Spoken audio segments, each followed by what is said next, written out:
Minha mãe deixou uma mensagem de voz. Você está excluído da empresa da família. Aguarde uma ligação do nosso advogado. Eu não discuti. Simplesmente respondi, entendi. Depois, vendi calmamente meus 40% de participação. 48 horas depois, meu irmão já tinha deixado 72 chamadas não atendidas, implorando para que eu reconsiderasse minha decisão. Obrigada por estar aqui comigo hoje. Espero que esteja tendo um dia maravilhoso, onde quer que esteja. Gostaria que você compartilhasse nos comentários de qual cidade ou país está assistindo, e que horas são aí. Agora, vamos começar nossa história juntos. A notificação apareceu na tela do meu celular. Um pequeno número vermelho sobre o ícone de mensagens de voz. Era a mamãe. Uma onda familiar de tensão tomou conta de mim. O tipo de tensão que sempre parecia acompanhar as ligações dela. Mesmo agora, morando em outro estado e tendo construído uma vida que ela mal reconhecia. Respirei fundo, dizendo a mim mesmo que provavelmente era só sobre as festas. Ou talvez ela estivesse me pedindo para revisar documentos da empresa. Apertei o botão de reprodução. A voz dela, normalmente calorosa e radiante, estava seca, formal, sem qualquer introdução. Alex, ela começou. A ausência de um querido ou meu filho foi o primeiro baque. Seu pai, seu irmão e eu tomamos uma decisão sobre a empresa da família. Decidimos fazer uma reestruturação. Com efeito imediato, você está excluído da empresa. Decidimos comprar sua parte. Aguarde uma ligação do nosso advogado. A mensagem terminou. O silêncio que se seguiu foi absoluto. Ensurdecedor, dentro do meu apartamento silencioso. Minha mão tremia tanto que o celular quase caiu. Um peso gelado se formou no meu estômago, espalhando-se como gelo pelo meu peito. Meu tórax apertou como se alguém tivesse enrolado arame farpado ao redor dos meus pulmões. Olhei para a parede. A cor da tinta, escolhida com tanto cuidado, de repente me pareceu distante e sem sentido. A empresa da família. A empresa pela qual eu tinha sangrado, pela qual fiz sacrifícios. Que mantive de pé mais vezes do que consigo contar. Não se tratava apenas do dinheiro, embora meus 40% fossem significativos. Tratava-se de tudo que aquela participação representava. Era a minha história, minha conexão. O último fio frágil que me ligava a uma família que muitas vezes se parecia mais com uma corporação fria e exigente do que com uma fonte de amor e apoio. Meu avô havia fundado a empresa. Uma pequena fábrica construída com suor e um aperto de mão. Quando faleceu, dividiu a empresa. 40% para o meu pai, 20% para minha mãe e 40% para mim. Meu irmão mais velho, Mark, ainda era jovem na época. Estava começando a faculdade, e meu avô disse que minha parte seria minha fundação. Meu vínculo com o futuro da família, desde que eu estivesse disposto a trabalhar por ela. E eu estava. Mergulhei de cabeça logo após o ensino médio. Aprendi contabilidade, operações, tudo. Enquanto Mark foi fazer faculdade de administração, que raramente usava no lado prático da empresa. Papai não se interessava pelo dia a dia. Mamãe assumiu a liderança da empresa, cuidando dos clientes e do marketing. Mark acabou entrando para o time de operações, encantando todo mundo, mas raramente se sujando com detalhes como o estoque ou, Deus nos livre, a produção. Lembrei daquilo. Ah, o Alex cuida dos números, mamãe sempre dizia. Deus o abençoe. Ele não entende o verdadeiro negócio, completava com um gesto carinhoso, porém desdenhoso. Mark ria e acrescentava. O Alex é nosso contador residente. É ele quem mantém as luzes acesas. E eu mantinha. Eu mantive as luzes acesas. Quando o mercado caiu e mamãe e Mark gastaram demais em uma modernização chamativa e desnecessária, foi a minha participação de 40% que virou o fundo de emergência da empresa. Adiei a compra do meu primeiro carro, canalizando o dinheiro para pagamentos urgentes de fornecedores. Posterguei o pagamento dos meus empréstimos estudantis. E usei o que eu havia economizado para dar entrada em uma casa para cobrir os salários durante os meses fracos. Resgatei os investimentos que havia feito com o dinheiro dos meus bicos de infância. Tudo para garantir que a empresa não desse calote em um empréstimo. Minha parte de 40% não parecia mais um ativo, mas uma veia aberta permanente, da qual a empresa podia sugar sempre que precisasse de uma transfusão. Era como uma corrente presa ao meu futuro, me puxando para trás cada vez que eu tentava avançar. Eu suportava, porque, no fundo, queria a aprovação deles. Queria que me vissem, não apenas como o cara que resolvia as crises financeiras, mas como uma parte vital e respeitada da família e da empresa. Investi dinheiro e esperança, acreditando que um dia me viriam. Não como um cofre, mas como um filho, um irmão, um parceiro. Esse foi meu ponto cego. Acreditar que laços de sangue significavam lealdade incondicional e justiça. Acreditar que meus esforços teriam valor aos olhos deles, um dia. Cada centavo que enviei foi uma prece silenciosa. Vocês me veem? Me valorizam? Olhando para trás, os sinais sempre estiveram lá. Fui excluído de reuniões estratégicas importantes, nas quais Mark, mesmo sem entender de finanças, sempre estava presente. Decisões que impactavam diretamente a saúde financeira da empresa eram tomadas. E eu só descobria depois, quando os números não batiam. Minhas sugestões eram ignoradas por mamãe, sempre com aquela gentileza condescendente. Mark me interrompia constantemente nas conversas de negócios durante as reuniões de família. Me excluía fisicamente das conversas com papai ou com ela. Não se tratava só de dinheiro.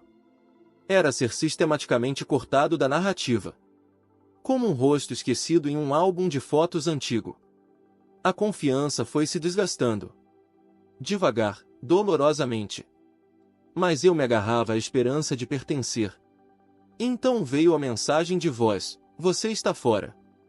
A esperança se quebrou. O desejo de aceitação virou uma pedra fria e dura na garganta. Não doía apenas. Parecia traição definitiva, diante de todos os sacrifícios que fiz. Não respondi à mensagem de voz imediatamente. Eu não conseguia.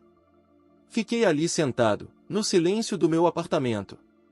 O zumbido da geladeira, o tic-tac do relógio, tornando ainda mais ensurdecedor o vazio deixado pelas palavras dela. Foi só no dia seguinte que comecei a processar. O choque inicial deu lugar a uma dor confusa. Por que agora? O que eu fiz? 3 semanas depois, veio a resposta. Entregue da forma mais impessoal possível. Eu estava rolando o feed do Facebook, vendo de sempre fotos de férias, de bebês. Quando vi uma postagem numa página de um grupo empresarial local. Era uma foto. Mamãe e Mark, radiantes, apertando a mão de um homem que eu nunca tinha visto. A legenda anunciava uma nova grande parceria para nossa empresa familiar, que nos levaria a uma nova era de crescimento. Foi como ver meu próprio obituário, deslizando entre fotos de praia e chás de bebê. Eles haviam assinado um acordo importante, trazendo um novo sócio. Alguém que certamente impactaria a estrutura, as finanças e o futuro da empresa na qual eu ainda era sócio. E eu fiquei sabendo pelas redes sociais. A traição não foi só a mensagem de voz. Foi o desprezo completo. A humilhação pública de ser tratado como se eu fosse tão insignificante, que nem se deram ao trabalho de me contar diretamente. Liguei para a mamãe. Ela foi evasiva. Ah, isso. Sim, a gente ia te contar. Aconteceu tudo tão rápido. Mãe, isso é uma parceria importante. A minha porcentagem é afetada por isso. Por que eu não fui envolvido? Por que sequer não fui informado? Ela suspirou.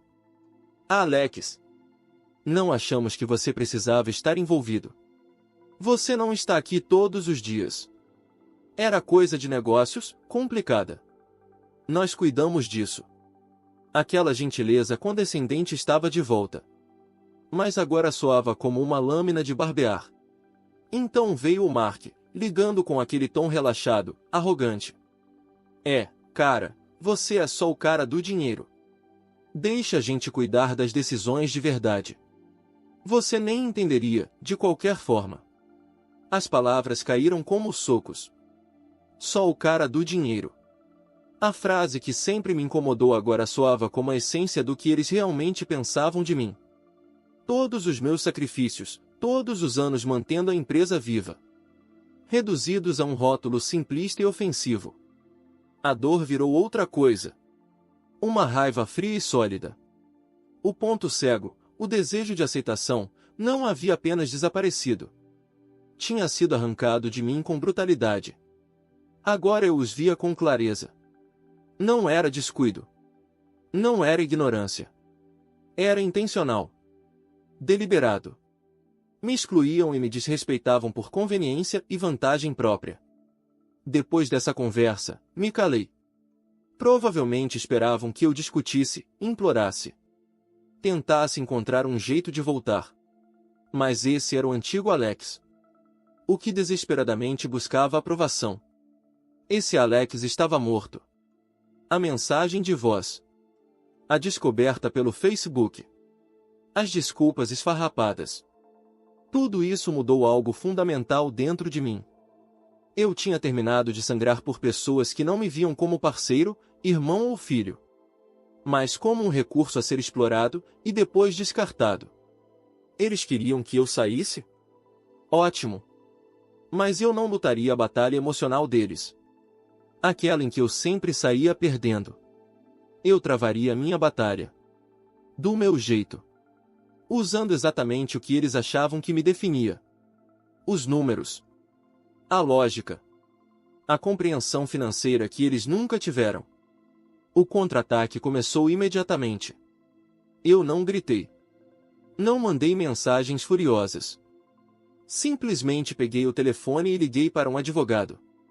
Um advogado empresarial experiente que eu tinha conhecido por meio de um contato, anos atrás. Expliquei toda a situação. Minha participação de 40%. Meu histórico de apoio financeiro. O novo acordo de parceria nunca revelado. A mensagem de voz me expulsando. A ameaça feita pelo advogado deles. E mencionei, quase como um detalhe, as minuciosas pastas financeiras que eu tinha guardado por todos esses anos. Cada transferência, cada pagamento que cobre. Cada empréstimo informal. A atenção do meu advogado se aguçou no mesmo instante. Isso é essencial, Alex. A documentação muda tudo. Nos dias seguintes, virei uma máquina. Revirei e-mails antigos. Extratos bancários. Pastas físicas que ainda estavam guardadas comigo. Organizei tudo. Uma cronologia clara, indiscutível. Das minhas contribuições financeiras. E da dependência que eles tinham de mim. Também comecei a revisar os relatórios da empresa aos quais ainda tinha acesso. Cruzando com registros públicos. Para entender melhor a saúde financeira da empresa antes do tal novo acordo. E então, comecei a notar as inconsistências. Pequenos detalhes que não faziam sentido. Sinais de dificuldades financeiras que iam além de simples oscilações de mercado. Não era só má gestão. Era como se algo estivesse sendo ativamente escondido. Ou vinha sendo, há muito tempo. E aí a ficha caiu. O esforço deles em me tirar do caminho. Em trazer um novo sócio. Não era apenas sobre me excluir. Era sobre encobrir algo. Talvez, algo ligado a problemas passados. Que eu, sem saber, tinha ajudado a tapar com meu dinheiro. Com toda a documentação preparada e revisada pelo meu advogado. O caminho a seguir ficou claro. Eles queriam me comprar? Muito bem. Mas não seriam eles a definir o preço. E não seriam eles a controlar a narrativa. Meu advogado explicou que forçar uma recompra exigiria certos trâmites legais. Mas que vender minha parte, especialmente a parte dos meus pais, era mais simples, desde que o acordo operacional não proibisse explicitamente. E ele tinha contatos. Contatos no mundo dos negócios. Investidores experientes, especializados em adquirir participações em empresas privadas. muitas vezes com dinâmicas familiares conturbadas ou problemas escondidos. Encontramos uma parte interessada. Um fundo de capital privado. Eles eram astutos. Se importavam apenas com os números. E com o potencial. Apresentei meu dossiê, sustentado por arquivos financeiros meticulosamente organizados. Não difamei minha família. Apenas expus os fatos.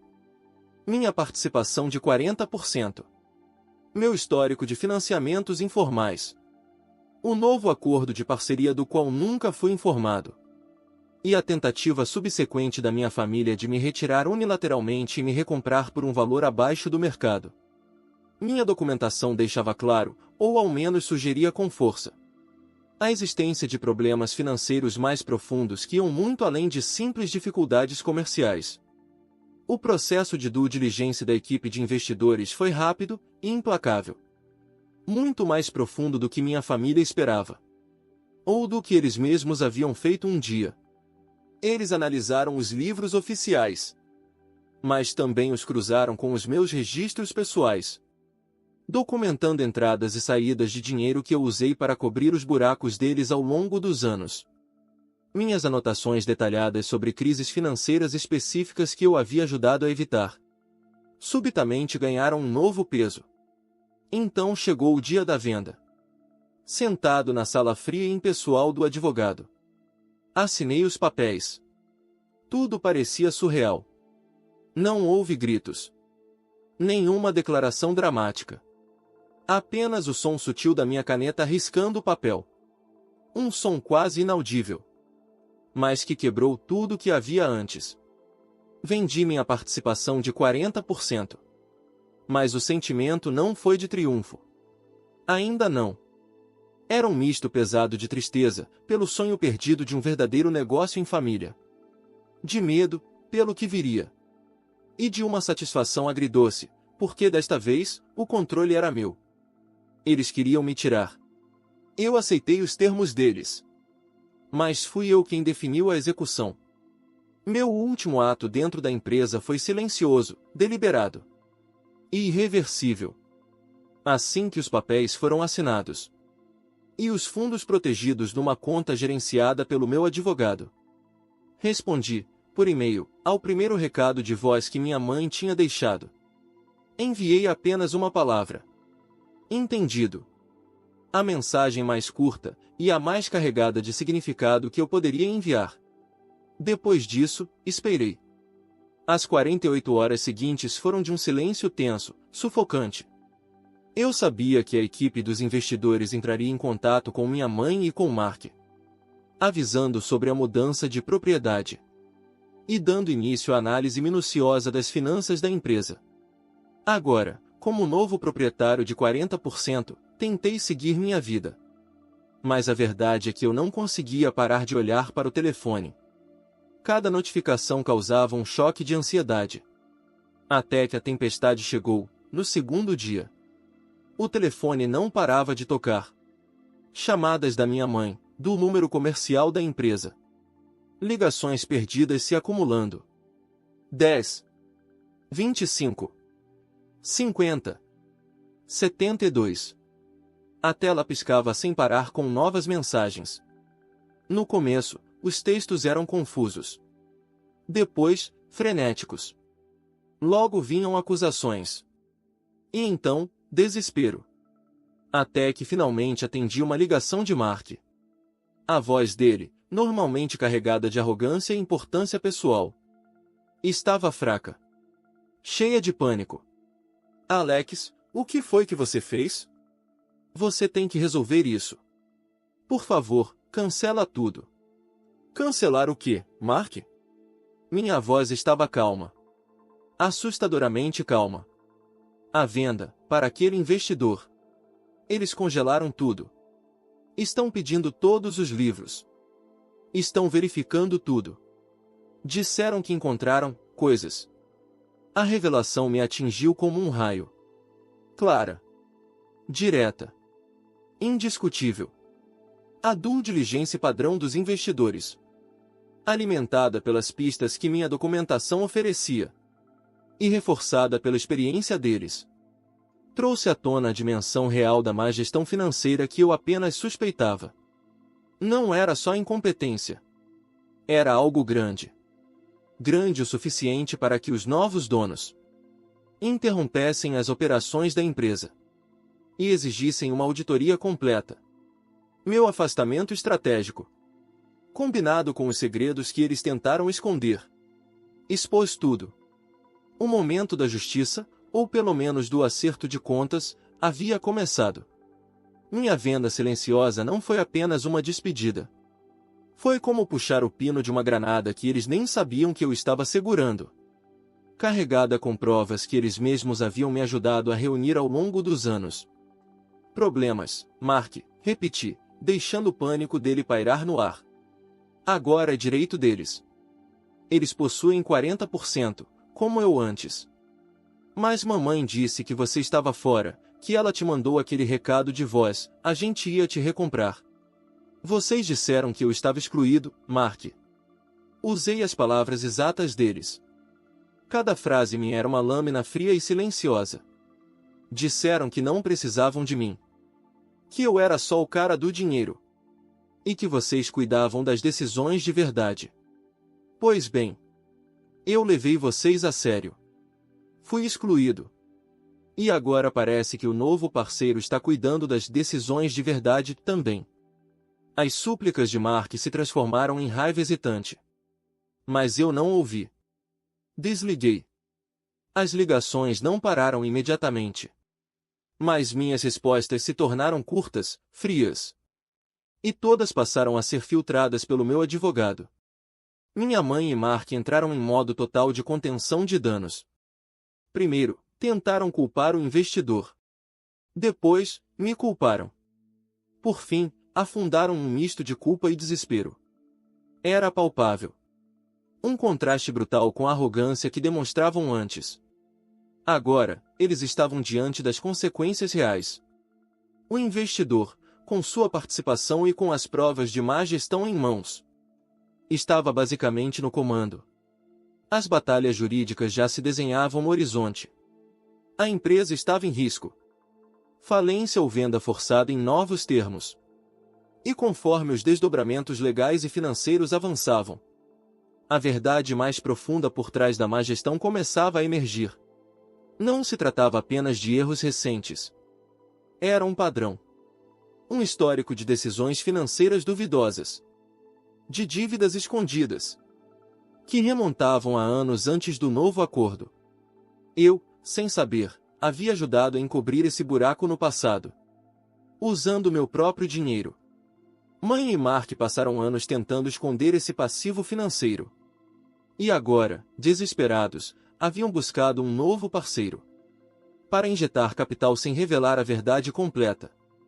O novo investidor provavelmente recebeu promessas irreais sobre a saúde financeira da empresa. Mas sua investigação minuciosa explodiu essa ilusão. Não era apenas incapacidade administrativa. Era dissimulação deliberada. Uma fraude sutil e sustentada, que meus aportes financeiros regulares acabavam por mascarar. Talvez, essa seja também a explicação para aquela antiga promessa quebrada. Sobre o valor futuro da minha participação de 40%. Talvez eles sempre souberam. Sempre souberam que a empresa tinha problemas profundos. E que minha parte nunca valeu o que o vovô me fez acreditar. A fonte das provas? Minhas anotações. A perícia do auditor. E talvez, uma denúncia silenciosa. Um aliado inesperado. Talvez um funcionário antigo que estava cansado das práticas da minha mãe e do Mark. Alguém que viu o colapso se aproximando. E sabia que meus arquivos eram a chave. O efeito dominó não foi só financeiro. Foi social. E foi doloroso. Mas também iluminador. Alguns parentes acreditaram na versão contada por minha mãe e por Mark. De que eu era um filho cruel e ganancioso, que os havia abandonado. Outros, especialmente os que presenciaram meus anos de apoio silencioso, ou ouviram rumores sobre as dificuldades da empresa, ofereceram um apoio tímido, ou simplesmente se afastaram, evitando o drama. Foi assim que meu verdadeiro círculo de apoio se revelou. Meu advogado, profissional mas genuinamente preocupado comigo. E amigos de fora da família, que validaram meus sentimentos e minhas decisões. Eles me lembraram que família não é só sangue. Família é respeito, confiança e cuidado mútuo. Eles se tornaram minha nova definição de família. O caminho para a cura foi longo, e não foi reto. Quando a adrenalina passou, sobrou uma tristeza profunda. Chorei. Não apenas pela perda da minha parte na empresa, mas pela perda do sonho de ter uma verdadeira família unida. Tive momentos de raiva. Momentos de dúvida. Mas eles sempre eram anulados pelas lembranças. O recado de voz da minha mãe. A foto postada no Facebook. As palavras cruéis de Mark. E as provas frias da traição. Foi nesse processo que aprendi uma das maiores lições da minha vida. Às vezes, o ato mais corajoso não é lutar por um lugar onde você nunca foi bem-vindo. Mas sim, proteger a si mesmo e ir embora. Estabeleci limites firmes. Não aceitei mais ligações, a não ser agendadas. Toda a comunicação passou a ser feita por meu advogado. E me recusei a discutir sobre a empresa ou sobre o passado. Foi difícil. Especialmente com minha mãe. Mas foi necessário. Pela minha saúde mental. Precisei aceitar que a relação que eu sonhava ter com eles nunca existiu. E provavelmente nunca existirá. Mas as lições, essas ficaram gravadas em mim. A importância vital dos limites, mesmo com a família. A diferença entre obrigação e amor saudável. O poder do autorrespeito. E a força que vem de abraçar a verdade e assumir sua própria história. Também aprendi que ser o cara do dinheiro nunca foi uma fraqueza. Nem um rótulo. Era uma habilidade. Uma habilidade que, no fim, me deu o poder de me proteger e dispor a verdade. Perdi uma empresa. E talvez uma ideia de família.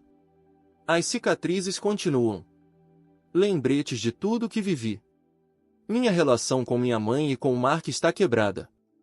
Talvez para sempre. Mas eu ganhei algo mais precioso. Minha liberdade. Meu respeito próprio. E uma visão clara de quem eu sou. E de quem são meus verdadeiros. Aqueles que me amam pelo que sou. E não apenas pelo que eu posso oferecer. O peso que eu nem sabia que carregava há décadas. De repente desapareceu. Ficou a dor. Mas também uma incrível leveza. Assinar aqueles papéis. Não foi só encerrar um vínculo comercial. Foi assinar minha declaração de independência. Não foi o final que eu imaginava para a história da minha família. Mas foi o começo da minha própria história. Foi doloroso. Foi confuso. Mas olhando para trás, agora, com os pés firmes no chão, eu sei. Foi o único caminho possível. Comentário Frau, Reddit. Essa história é, acima de tudo, sobre coragem. Nem sempre o mais difícil é enfrentar os outros. Às vezes, é olhar para dentro e aceitar que precisamos soltar laços que nos ferem, mesmo que esses laços tenham nome de família. O protagonista não escolheu o conflito. Ele escolheu a verdade, o respeito próprio. E pagou um preço alto por isso. Mas também ganhou algo que não tem valor. Liberdade, paz e clareza sobre quem realmente está ao seu lado. E você, o que achou dessa história? Você já precisou impor limites difíceis, mesmo com quem ama? Compartilha aqui nos comentários. Sua voz é sempre bem-vinda. Assim termina mais uma história emocionante do Reddit. Se você curtiu, deixe seu like, compartilhe e inscreva-se no canal para mais histórias incríveis. Não perca a próxima!